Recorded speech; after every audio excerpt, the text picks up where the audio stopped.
ওয়াসিফ, কেমন আছো? আলহামদুলিল্লাহ ভালো আছি। তুমি ভালো ভালো আছো? আছো? আলহামদুলিল্লাহ, আমি ভালো আছি। তুমি রমজানের কোনো গান গাইতে পারো? তাহলে একটা রমজানের গান শোনাও।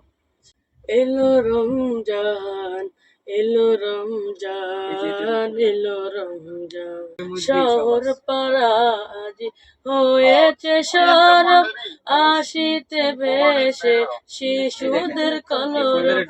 শহর পাড়ায় আজ হয়েছে সরব, আসিতে বেশে শিশুদের কলরব। নতুন রঙে সবে রঙিন হলো, নতুন রঙে সবে রঙিন হলো। এলো রমজান, এলো রমজান, এলো রমজান, এলো রমজান, এলো রমজান, এলো রমজান। মাশাআল্লাহ, অনেক